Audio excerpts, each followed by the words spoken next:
Hey everyone, today we are tackling how to add a contract address on Trust Wallet. But before you dive in, a quick word of caution. Adding custom tokens comes with risk. Remember, anyone can create a token, and that includes fake or malicious one. You could encounter scams, inaccurate information, extreme price swings, or even token that can steal your funds. Always, and I mean always, do your research before adding any custom token. Now let's get started with the Trust Wallet mobile app. From the main screen, tap the token icon in the top right or scroll down and tap Manage Crypto. Then tap the plus icon. Select the network of the token. Now this is crucial. Press the contact addresses. Using the Kavana scan is even better. The token's name, symbol, and decimals should automatically fill in. If not, double check the contract addresses and enter them manually. Finally, tap import. For the Trust Wallet browser extensions, is just as easy. On the main screen, scroll down and select Manage Crypto.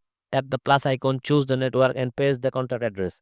If the token details auto-populate, just click and token. If not, click Add Token manually.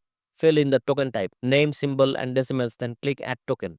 And that is it. You have added a custom token. Just remember, stay safe and always do your due diligence. Thanks for watching.